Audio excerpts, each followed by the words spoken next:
하나님께서 우리를 부르시고 또 우리가 어디에 있는지를 그렇게 자각하게 하신다는 사실을 우리가 알아야 합니다. 창세기 3장의 사건을 우리가 잘 알지요.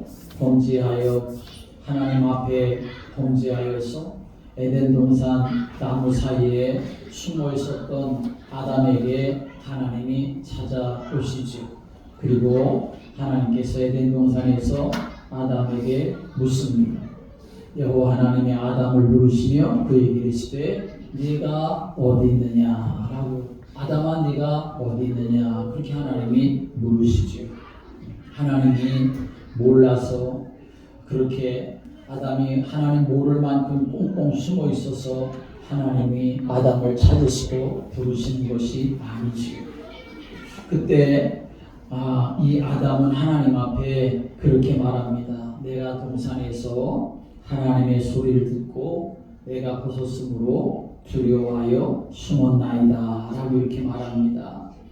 하나님의 말씀에 불순종하여서 두려운 마음에 하나님을 피할 수밖에 없는 그런 존재가 되고 말았기 때문에 동산 나무 뒤에 숨어 있었던 것이죠. 여러분, 에덴 동산은 어떤 곳입니까? 하나님과 함께 할 수 있는 최고의 자리 아니었습니까? 아름답고 행복한 낙원으로 하나님 만드셔서 거기에 부족함이 없는 곳으로 하나님 다 만들어 놓으시고 그곳에서 아담이 하와가 살게 해주실 것 아니었습니까? 그런데 죄를 범해서 그 동산에서 하나님을 오히려 두려워하여 하나님 주신 건 아무것도 누릴 수 없었고 하나님을 피하여 숨을 수밖에 없는 그런 인생으로 전락하고 말았지요. 오늘 우리는 하나님께서 네가 어디에 있느냐, 나는 지금 어떤 자리에 있는가 라고 그렇게 우리에게 묻게 하신다고 하면 나는 하나님 앞에 무엇이라고 대답할 수가 있겠습니까? 내가 어느 자리에 있는가, 내가 지금 어디에 있는가. 성경은 약속의 땅에 있는 사람이 있는가 하면 방황하는 자리에 있는 사람이 있는 것을 성경 우리에게 가르쳐주고 있습니다. 진리로 자유케 하는 그런 자리에 있는가 하면, 그래서 하나님의 은혜와 사랑을 찬송하고 그것에 감사하는 자리에 있는가 하면 오히려 세상과 마귀에게 종노릇하며 어둠과 사망의 그늘에 매여서 탄식하는 자리에 있는 사람이 있는 것을 성경 우리에게 보여주고 있습니다. 말씀을 믿음으로 응답과 소망을 바라보는 그런 자리에 있는 사람이 있는가 하면 세상 일락을 좋아하여서 정말 하나님이 주신 은혜와 축복은 다 놓쳐버리고 영적으로 죽어있는 자리에 머물러 있는 그런 인생도 있음을 성경 우리에게 증거하고 있습니다. 오늘 여러분, 나는 어떤 자리에 있습니까? 또는 나는 어떤 자리에 있어야 하겠습니까?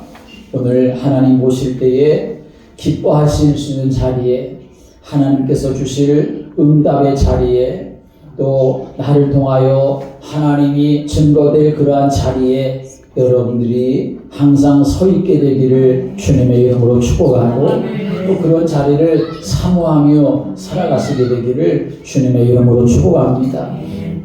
어떤 사람은 그저 자기 몸이 좋은 곳으로만 찾아가려고 하는 그러한 사람들이 있지요. 그저 세상 좋은 곳으로만 가려고 하는 그런 모습이 있습니다. 그러나 우리 성도들은, 하나님의 자녀는 결코 그래서는 안 되겠지요.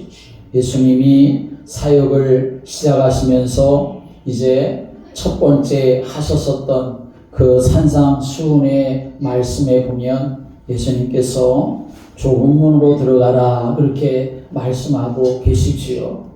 누가 그렇게 좁은 문으로 들어가기를 기뻐하겠습니까?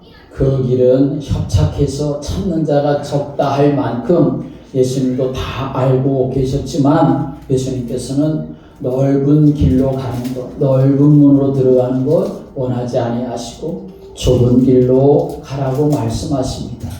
그 말씀은 무슨 말씀입니까? 우리를 고생시키려고 우리를 힘들리게 하시려고 하시는 게 아니라 우리는 오직 하나 예수 그리스도만 붙잡고 살아가야 한다는 것을 우리에게 말씀하시려고 하시는 것입니다.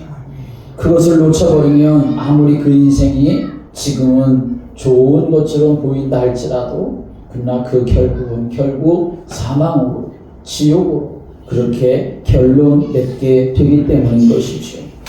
오늘 우리는 이사야 말씀을 보면서 오늘 이사야처럼 하나님 내가 여기 있습니다. 하나님 나를 받아주십시오. 하나님 나를 보내주십시오. 하나님이 원하는 자리에 내가 서서 하나님 주신 사명을 감당하는 사람이 되게 해달라고.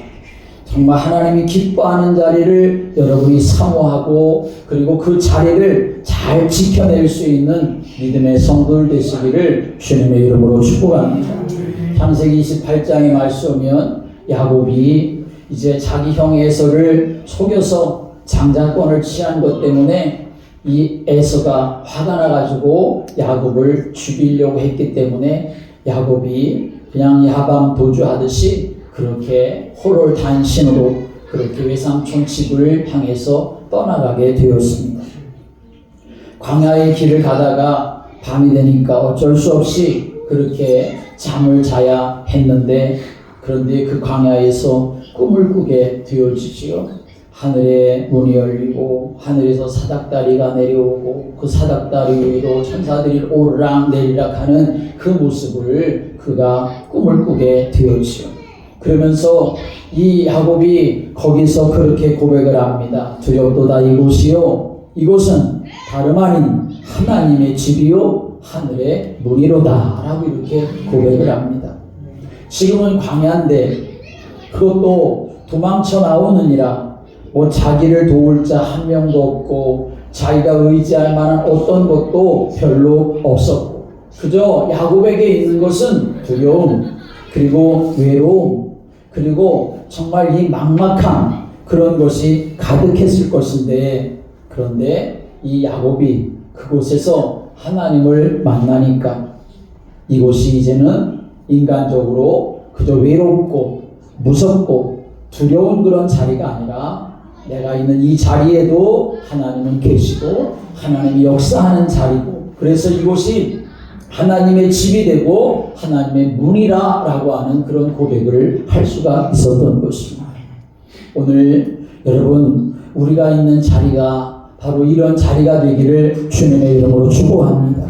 전에는 그저 나 홀로 있는 것 같았고 그리고 내가 힘든 자리고 외로운 자리고 고통스러운 자리로 내가 삶을 살아왔을지라도 그러나 그 자리에 주님이 함께 하시면 그 자리는 복된 자리가 되는 것이고 그 자리에 하나님의 역사가 일어날 그러한 자리가 되는 줄을 믿으시기 바랍니다.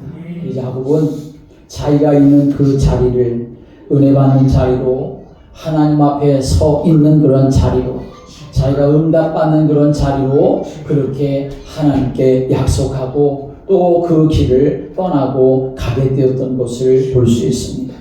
오늘 우리는 어떤 자리에 있어야 될까요?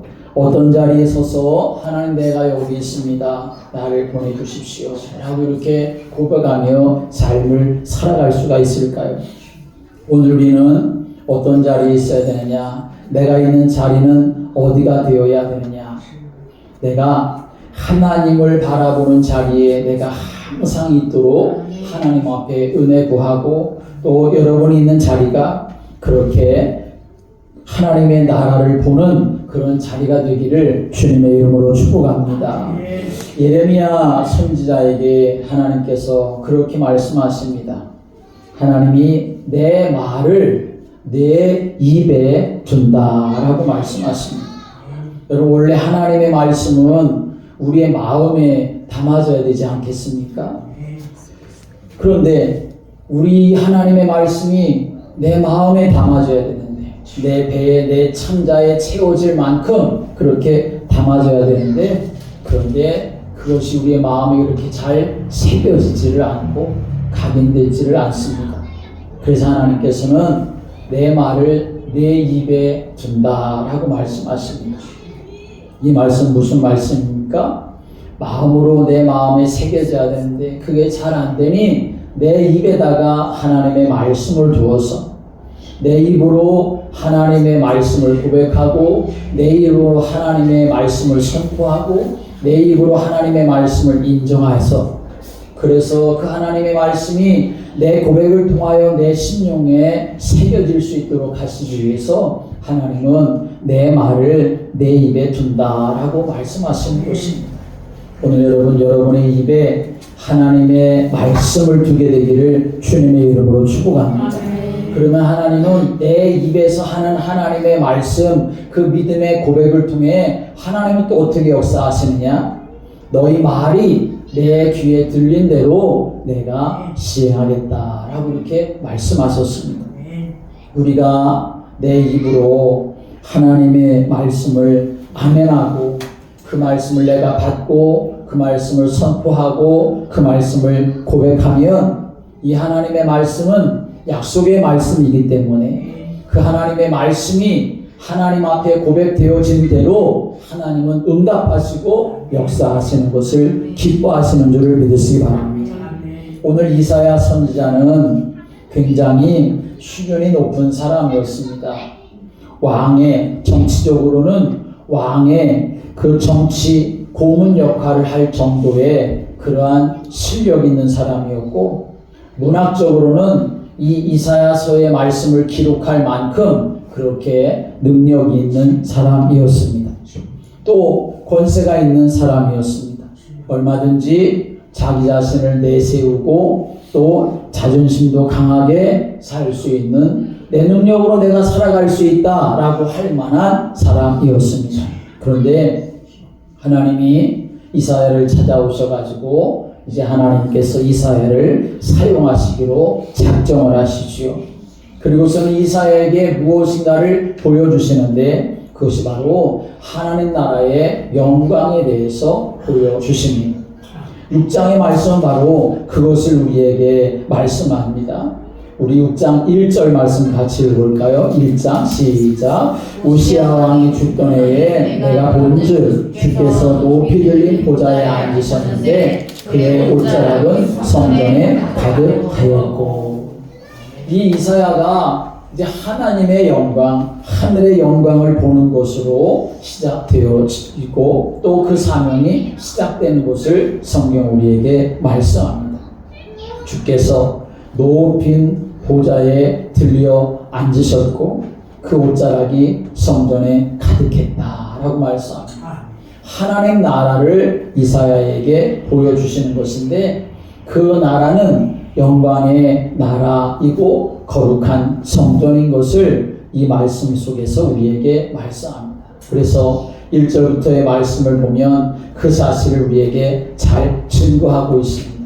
여러분, 세상은 마귀가 왕노릇하고 있고 우리 인간은 죄의 종노릇하고 있어서 이 세상은 고통의 세상인데 하나님의 나라는 하나님의 영광이 가득하고 하나님의 통치가 있어서 거기에 생명이 있고 거기에 행복이 있고 거기에 기쁨이 있는 줄을 믿으시기 바랍니다.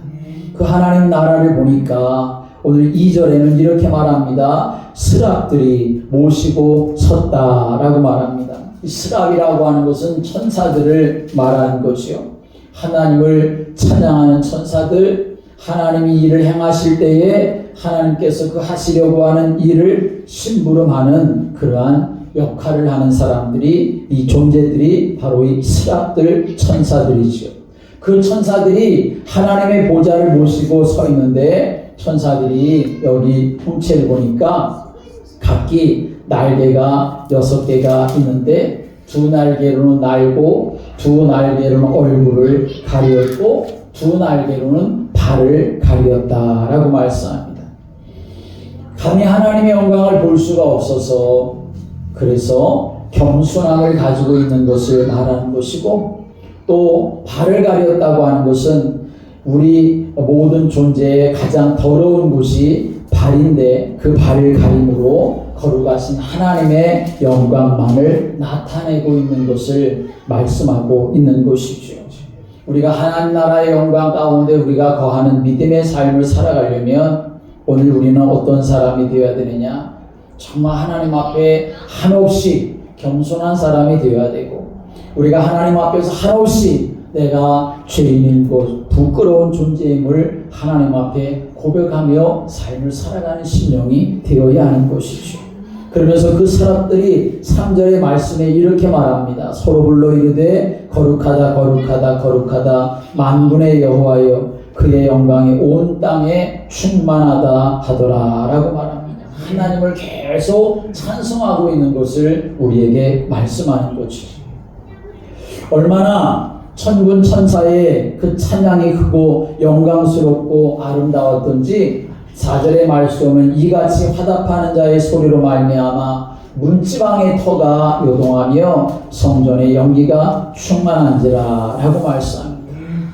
오늘 여러분 우리가 하나님의 은혜 안에서 삶을 살아가고 하나님의 나라를 진정 사모하며 삶을 살아갈 때 우리 안에는 하나님을 영광스럽게 하는 그 찬양이 넘쳐나야 될 것이고 또 주의 영이 충만케 되어지는 그런 은혜 속에 우리가 거해야 될 줄로 믿습니다.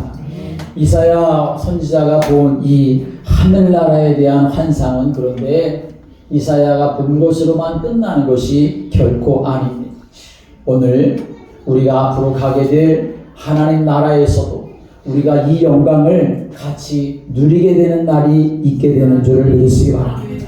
하나님의 통치가 완전하게 이루어지는 그 승리의 날, 우리 모두도 다 같이 천국에 가서 이 귀한 축복과 은혜를 누리며 하나님 앞에 이 스랍들과 같이 하나님 앞에 찬양할 수 있는 그런 믿음의 복을 누리시게 되기를 주님의 이름으로 축복합니다. 그래서 우리는 정말 믿음의 삶을 살아가는 사람으로서 내가 어디에 있어야 될까? 하나님의 나라를 항상 바라보는, 하나님의 나라를 사모하는 그러한 자리에 우리가 있는 자가 되어야 한다는 말씀입니다. 예수님께서 부활하신 후에 다른 것 말씀하시기보다는 사도행전 1장 1절의 말씀이면 하나님 나라에 대해서 말씀을 하셨다라고 증거합니다. 이제 예수님께서 제자들을 세상에 보내서 주의 복음을 전하는 믿음의 사람이 되게 하셔야 되는데 그 땅에 어떤 것 뜻이 이루어져야 되느냐? 하나님 나라가 이루어지기를 원하셔서 하나님 나라에 대해 말씀하시고 또 그 하나님 나라를 이루어가도록 하기 위해서 제자들에게 뭘 약속하셨느냐? 성령 충만할 것을 약속해 주셨던 것을 우리가 알 수 있습니다. 오늘 우리의 소망도 이 땅의 소망이 아니라 하나님 나라가 우리의 소망이 되어야 되고 그 영광의 나라 승리의 나라에 내가 들어갈 것을 우리가 항상 사모하며 믿음의 길을 걸어가는 그러한 성도가 되시기를 주님의 이름으로 축복합니다. 그러려면 내가 이 땅에서 하나님 나라를 누리는 그러한 은혜 속에 우리가 거해야 하는 것이죠. 여러분 이 땅은 그저 우리가 잠시 살다가 떠나게 될 땅이 결코 아닙니다. 하나님 나라를 준비해야 되는 땅이고 하나님 나라를 미리 맛보는 땅으로 우리가 이 세상을 살아가야 하는 것이죠. 하나님의 소원이 여러분 무엇이라고 생각하십니까? 하나님의 소원은 이 땅에서 모든 사람들이 구원받기를 원하는 것이 하나님의 소원이고 구원받은 그 사람이 이 땅에서 하나님 나라를 사모하고 맛보고 누리다가 영원한 하나님 나라에 오기를 원하는 것이 하나님의 소원인 것이죠. 그런데 요즘은 하나님 나라를 사모하고 하나님 나라를 그리워하는 그러한 믿음의 사람으로 살기보다는 세상 일이 너무 재미있고 세상 일이 너무나 바빠서 주일날 하나님 앞에 나와 예배드리는 것조차도 힘들어하고 어려워하는 사람들이 얼마나 많이 있는지 모릅니다. 오늘 그런데 우리가 이 땅에서 하나님 나라를 건설하고 하나님 주신 은혜와 복을 우리가 누리려면 우리는 다른 것 붙잡고 살아가는 것이 아니라 예수 그리스도만 붙잡고 믿음의 삶을 살아가는 자가 되어야 합니다. 왜냐하면 예수님은 하나님과 본체시지만 하나님과 동등됨을 취할 것으로 여기지 아니하시고 하늘의 보좌를 버리시고 자기를 비워서 종의 형체를 가져서 사람들과 같이 되어가지고 이 땅에 오셨습니다. 왜 그렇게 하셨습니까? 우리의 영혼에, 우리의 심령에 하나님 나라를 이루어 주시기 위해서, 또 그 사람이 살아가는 현장에 하나님 나라가 이루어지도록 하기 위해서 예수님은 이 세상에 오신 것이죠. 그렇다면 예수님을 통해서 구원받은 우리 자신이라고 한다면 우리가 진정 사모하며 삶을 살아가야 될 것은 세상이 아니라 하나님 나라가 되어야 하는 것입니다. 그래서 내가 삶을 살아가는 현장에 하나님 나라를 이루어갈 수 있는 믿음의 자리에 하나님 나를 보내주시고 나를 그런 자리에 세워주시고 내가 그런 자리를 지키는 자가 되게 해달라고 하나님의 은혜 구하고 믿음의 삶을 살아가는 여러분이 되시기를 주님의 이름으로 축복합니다. 나는 또 어느 자리에 있는가? 나는 지금 어디에 있어야 하겠는가? 내가 그리스도가 필요한 자리에 우리가 있어야 한다는 사실을 우리는 항상 기억해야 합니다. 내가 그리스도가 필요한 자리에 있게 해달라고 하나님 앞에 기도해야 되고 내가 그런 자리에 있어야 하고 그런 자리에 쓰임받는 자가 되어야 합니다. 이사야 선지자는 하나님의 영광스러운 모습을 보았습니다. 그랬을 때에 이사야 선지자는 나에게 화로다. 나는 이제 죽게 됐구나. 이 죄인이 하나님을 보았으니 내가 어떻게 그 거룩하신 하나님 앞에 설 수가 있는가? 결코 그는 살 수가 없을 거라고 그렇게 생각을 하고 이제는 죽을 것 같은 생각을 갖게 되었지요. 오늘 그래서 5절에 이 이사야가 그렇게 말합니다. 5절 말씀 같이 읽어볼까요? 5절 시작. 그때 내가 말하되 바로다 나여 망하게 되었도다. 나는 입술이 부정한 사람이요 나는 입술이 부정한 백성 중에 거주하면서 만군의 여호와이신 왕을 배웠음이로다 하였더라. 아멘.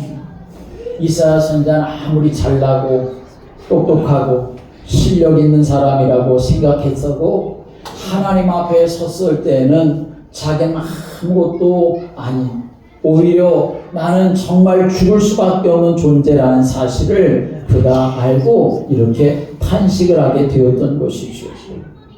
왜 그렇습니까? 하나님 나라의 영광을 보니까 보좌에 앉으신 그 하나님을 배우니까 세상과 자신을 비교할 때는 자신이 대단한 것처럼 보였을지 몰라도 거룩하신 그 하나님 앞에 내가 서니 나의 입술이 부정한 사람이고 나는 정말 이 죽어 마땅한 존재라는 사실이 그냥 깨달아졌기 때문에 그런 것이죠.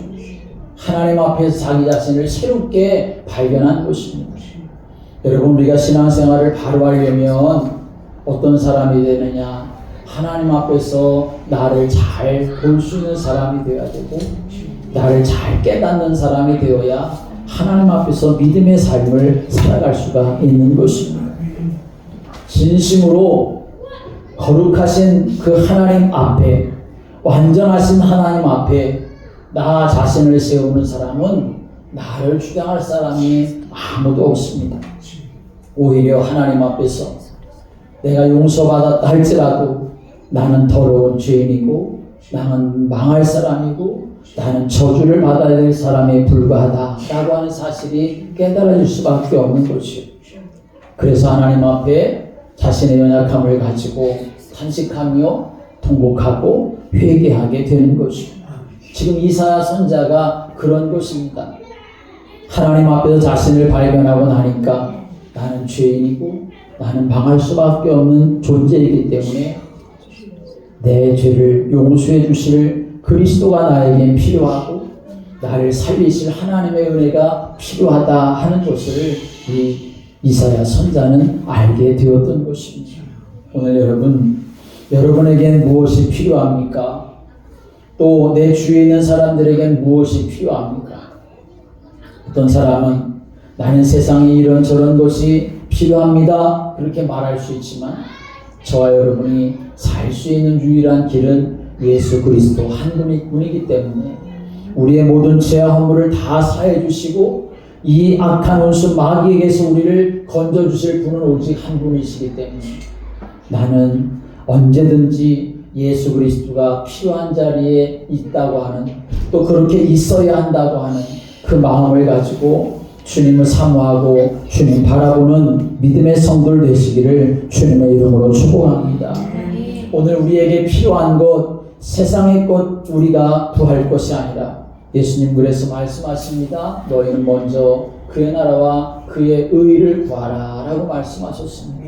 오늘 나에게 필요한 것, 내가 있어야 될 자리, 바로 예수 그리스도가 필요한 자리에 내가 있어서 나도 예수 그리스도로 말미암아 살게 되어지고 내 주위에 있는 사람들도 예수 그리스도로 말미암아 살리는 그러한 믿음의 성도들 되시기를 주님의 이름으로 축복합니다. 진짜 은혜 받은 사람은 한 번이라도 자신을 바르게 발견해야 합니다. 베드로도 그렇게 고백을 하지요.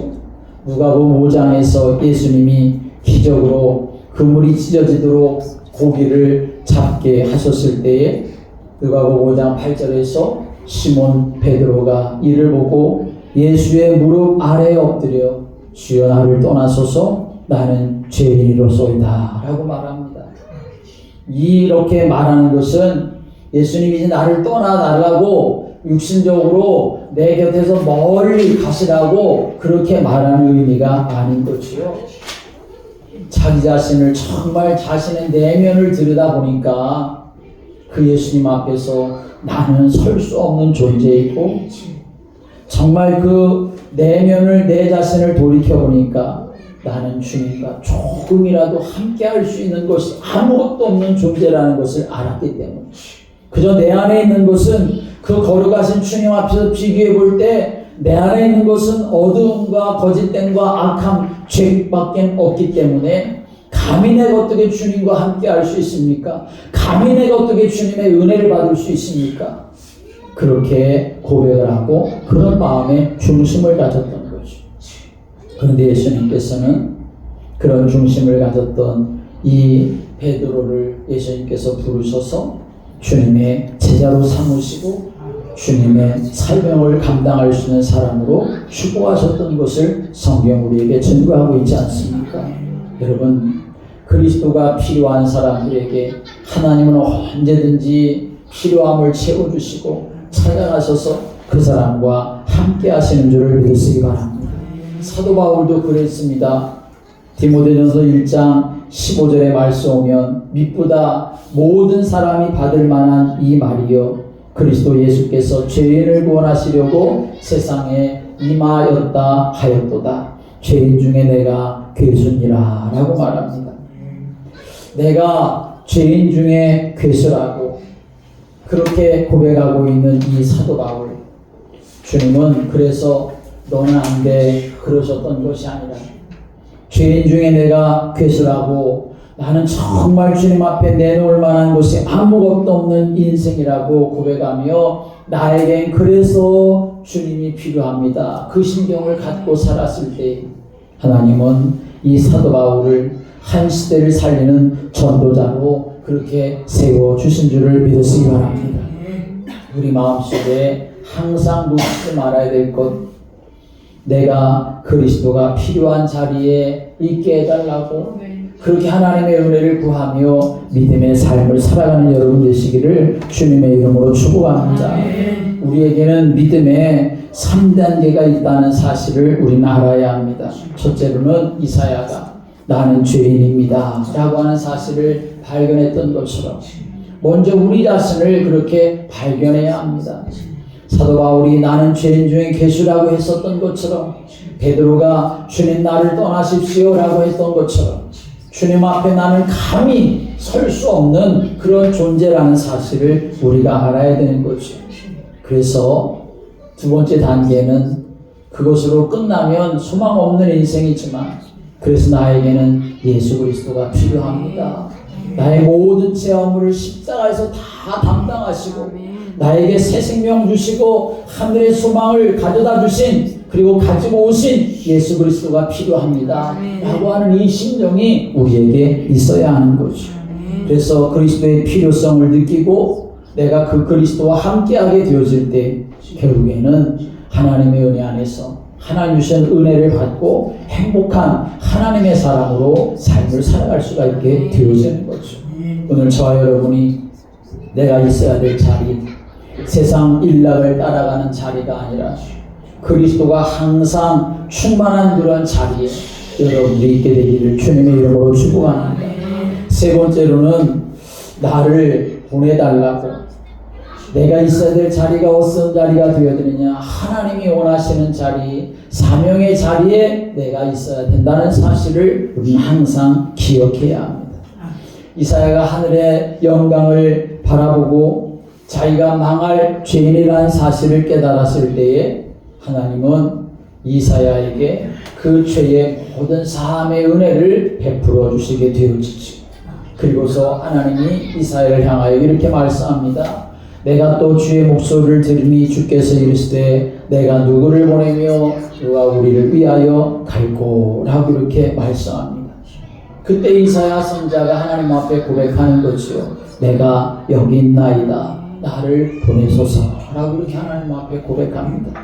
여러분, 우리가 구원 얻고 하나님의 자녀가 됐으면 하나님은 그 사람을 그냥 놔두시는 것이 아니라 하나님 우리에게 질문하시고 물으십니다. 내가 누구를 보내고 누가 우리를 위하여 갈고 라고 이렇게 말씀하신다는 사실을 우리는 알아야 합니다. 특별한 사람에게만 하나님 그러시는 것이 아니라 정말 예수님을 나의 주님으로 내가 예수님 때문에 구원받아서 이제는 내가 하나님의 은혜 안에서 삶을 살아가는 사람이 분명하다고 한다면 하나님은 그 사람에게 말씀하십니다. 내가 누구를 보내며 누가 우리를 위하여 갈고, 그 사람 분명히 하나님이 말씀하시는 그 음성을 듣는 자가 되어야 합니다. 내가 누구를 보내며 누가 우리를 위하여 갈고, 주님 나에게 찾아오셔서 나에게 분명히 크든지 작든지 어떤 사명이라도 나에게 주고 계시는데 여러분이 그 사명을 발견할 수 있는 눈이 열려지게 되어지고 그 사명을 따라갈 수 있는 순종함이 있어져서 하나님의 거룩한 뜻을 이루어가는 믿음의 성도들 되시기를 주님의 이름으로 축복합니다. 우리가 하나님의 구속하신 은혜 속에 우리가 있다고 한다면 이 하나님의 은혜를 따라 믿음의 삶을 살아가야 되는데 이스라엘 백성들은 결코 그러하지를 못했습니다. 하나님께서 이사야 선자를 이제 부르셔서 이스라엘 백성들에게 보내시는데 9절에는 이런 말씀을 하십니다. 9절 말씀 같이 읽어볼까요? 시작. 여호와께서 이르시되 가서 이 백성에게 이르기를 너희가 듣기는 들어도 깨닫지 못할 것이요 보기는 보아도 알지 못하리라 하여 라고 말합니다. 그보다 더 심각한 말씀을 또 하고 계십니다. 10절의 말씀은 이런 말씀하십니다. 같이 읽겠습니다. 시작. 이 백성의 마음을 둔하게 하며 그들의 귀가 막히고 그들의 눈이 감기게 하라. 염려하는데 그들이 눈으로 보고 귀로 듣고 마음으로 깨닫고 다시 돌아 고침을 받을까 하노라 하시기로. 여러분, 정상적으로 생각한다면 하나님의 말씀을 듣는다면 하나님의 역사를 본다면 깨닫고 하나님께로 돌이켜야 되는 것 아니겠습니까? 하나님께서 선자를 보내가지고 말씀하신다면 그 말씀을 듣고 귀도 열리고 눈도 열리고 마음이 열려서 하나님께로 돌아서야 되지 않겠습니까? 근데 하나님께서 이제 이스라엘 선자를 이스라엘 백성들에게 보내시는데 이스라엘 백성들이 어떻게 할 것을 하나님께서 말씀하시는 거죠. 이스라엘 백성들에게 이사야 선자를 보내서 하나님 말씀을 전하게 하시는데 백성들이 오히려 들어도 깨닫지를 못할 것이고 눈이 있어도 보지를 못할 것이다. 그렇게 말씀하십니다. 오히려 이사야 선자에게 하나님 이런 말씀하십니다. 너는 그들의 귀가 막히고 그들의 눈이 감기게 하고 그들의 마음을 둔하게 해라. 하나님 이렇게 말씀하십니다. 아니 어떻게 하나님께서는 반대로 하라고 말씀하시는 것이겠습니까? 여러분, 이것은 반대로 하라고 말씀하시는 것이 아니라 이스라엘 백성들이 그만큼 완악함 가운데 빠져 있다라고 하는 것을 하나님께서 역설적으로 말씀하시는 것입니다. 우리가 하나님의 자녀로 삶을 살아감에도 불구하고 우리도 얼마든지 이럴 수가 있다는 것입니다. 하나님의 말씀을 들으면 들을수록 기가 막히고 눈이 가려지고 마음이 둔해진다고 한다면 이건 얼마나 정말 치명적인 일이 되고 마는 것이겠습니까? 왜 이스라엘 백성들이 이렇게 되었느냐? 그들의 완악함 때문에 그렇게 되었던 거죠. 근데 하나님의 의도는 그러나 이 백성들을 그렇게 해서 다 멸망시키려고 하는 것은 결코 아닙니다. 하나님께서 나중에 구루터기에 대한 말씀을 쭉 하고 계시는데 그 구루터기에 대한 말씀을 하고 계시는 이유는 무엇인가? 결국은 하나님이 회복시키시고 결국은 하나님이 다시 살리시고 결국은 하나님의 나라를 이루어 가신다고 하시는 것인데 하나님의 말씀 앞에 완악함을 갖는다고 한다면 하나님이 아무리 선지자를 보내셔서 말씀하신다 하더라도 그 하나님의 말씀을 사모하려고 하는 마음이 없다고 한다면 결국은 그들이 말씀을 들어도 눈이 감기게 될 것이고 귀가 닫혀지게 될 것이고 마음이 둔해지게 될 것이다 말씀하고 계시는 거죠. 오늘 저와 여러분이 하나님 앞에서 믿음의 삶을 살아갈 때 하나님 내가 하나님의 구원하신 그 축복 속에 있는 사람이라고 한다면 내 마음이 둔하여지지 않고 눈이 가려지지 않고 귀가 막혀지지 않고 하나님의 말씀 앞에 내가 서서 내가 있어야 될 자리에 내가 정말 주신 사명 붙잡고 믿음의 삶을 살아가게 해달라고 하나님의 은혜를 구하며 삶을 살아가는 여러분 되시기를 주님의 이름으로 축복합니다. 그러므로 항상 우리의 마음에 사모함이 있어야 합니다. 하나님 나라를 사모하는 사모함이 있어야 합니다. 또 나에게 다른 것이 필요한 것이 아니라 나에게 정말 그리스도가 필요하다고 하는 이 마음을 우리가 갖고 살아가야 하는 것이죠. 그래서 나는 어떤 자리에 있는가? 나는 하나님 나라의 자리에 있어야 되고 나는 그리스도가 필요한 자리에 있어야 하나님 주신 사명 감당하는 자리에 있어서 오늘 이 시대에 정말 주님이 필요하시는 사람으로 하나님이 기뻐하시고 축복하시는 사람으로 그리고 여러분 그러한 사람이 이 시대에 남아있는 그루터기가 된다는 사실을 기억하고 내가 그런 사람으로 하나님 앞에 쓰임받게 달라고 기도하며 주와 동행하는 복된 성도들 되시기를 주님의 이름으로 축복합니다. 기도드리겠습니다. 예수님 우리가 하나님 앞에 서 있게 되기를 원합니다. 그러나 주님 하나님 앞에 서 있을 만한 연약함과 부족함 그것 가지고는 하나님 앞에 서 있을 만한 능력이 없습니다. 주님 저희들에게 은혜를 베풀어 주시고 성령으로 역사하여 주셔서 내가 있어야 될 자리가 어디인지 나는 지금 어떠한 자리에 있는지